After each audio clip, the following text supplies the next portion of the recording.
Ok, pessoal, vamos começar aí a nossa pequena revisão aí sobre o começo de tudo. Nós sabemos que existem algumas teorias que tentam explicar como tudo surgiu, e dentre as teorias mais comentadas, existe a teoria criacionista, ou seja, aquela teoria que defende que Deus criou todas as coisas como elas são, ou seja, imutáveis. E nós vamos ver também a teoria evolucionista, no qual houve uma grande explosão, o chamado Big Bang, que deu origem a tudo aquilo que nós conhecemos.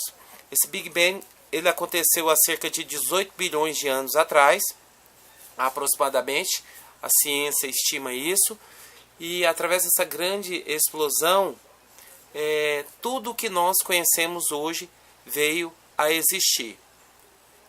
A ciência ela acredita na evolução das espécies, e dentro dessas evoluções nós vamos ver duas pessoas extremamente importantes e que defendem as suas ideias ou as suas teorias de maneira incisiva.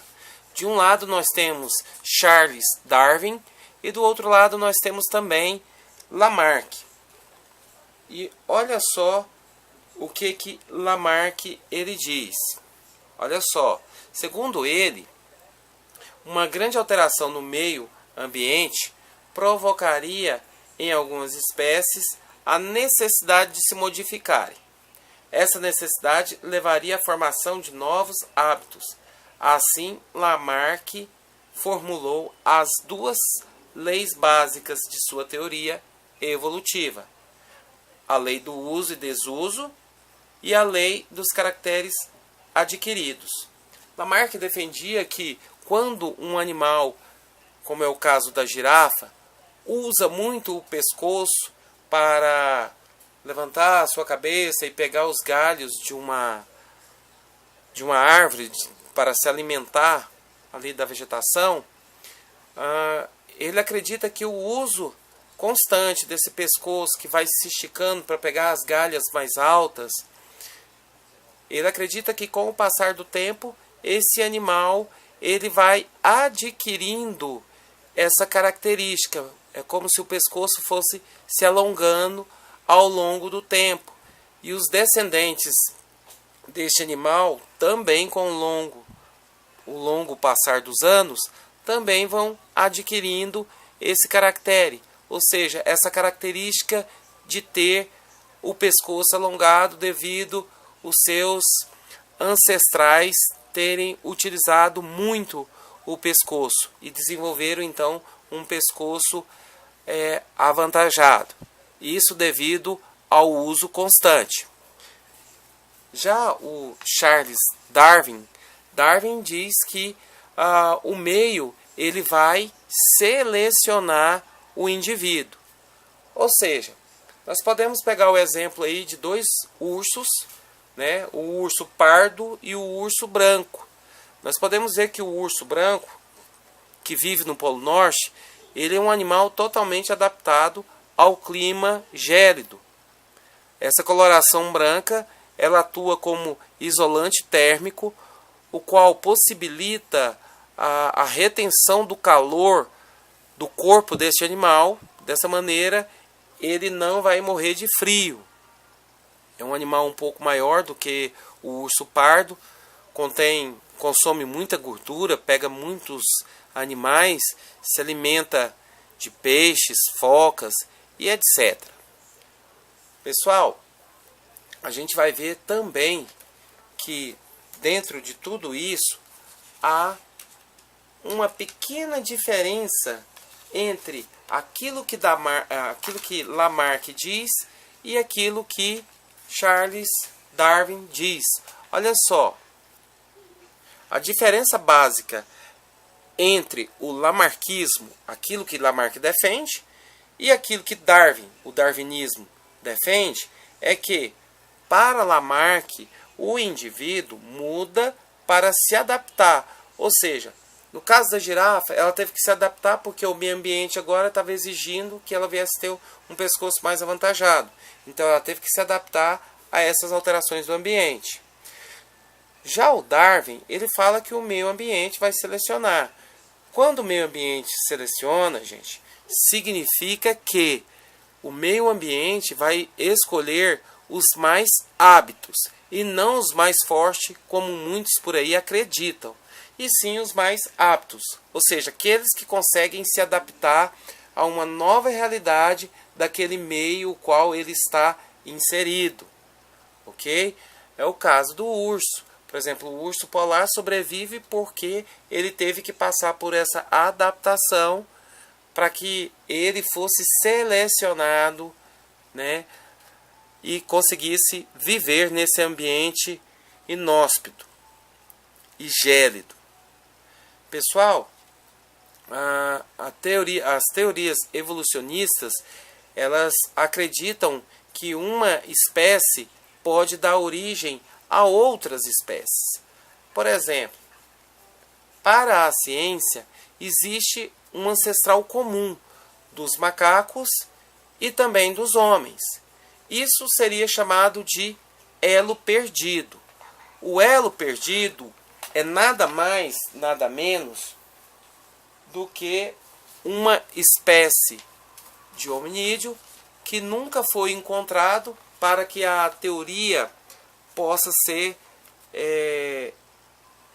real, ok? E aí nós vamos ver que os homens que se originaram dessa espécie, ou os hominídeos, a gente vai ver algumas características interessantes, como por exemplo, os australopitecos são considerados os mais antigos hominídeos. Eles já tinham uma postura ereta, o crânio ele era pequeno, sendo conhecida pelo menos 6 de sua espécie, ou seja, tinha 6 outras espécies aí de hominídeos. Há também o Homo neanderthalensis. Conviveu com o Homo sapiens, era capaz de criar suas próprias ferramentas, pessoal, e armas mais sofisticadas, além de enterrar os seus mortos e viver em cavernas. Ou seja, ele já tinha aquele senso de proteção, de fazer suas armas, suas ferramentas, se proteger dentro de uma caverna, enterrar os seus entes queridos. O Homo sapiens é a única espécie de hominídeo sobrevivente. Desenvolveu e aprimorou a linguagem, ou seja, a comunicação entre os membros desse grupo. Aprimorou também as técnicas como o uso do fogo, instrumentos de trabalho e armamentos, sendo capaz de se expressar por meio da linguagem simbólica, como em pinturas no interior das cavernas. Hoje em dia nós podemos observar em vários livros de história aquelas pinturas rupestres. Todas aquelas pinturas são símbolos, e esses símbolos, alguns deles já foram até traduzidos, pois muitos deles vão contar a vida ou o cotidiano dessas pessoas que viviam nas cavernas. Contam sobre as suas caçadas, contam sobre suas famílias, ok? Nós podemos ver aí também um dos homos que eu não citei, vou citar agora, o Homo erectus. Já o Homo erectus, ele era habitante de caverna, produzia e usava ferramentas bem mais elaboradas, como machados de mão. Foi provavelmente o primeiro a usar o fogo e a iniciar uma migração do continente africano para diversas regiões.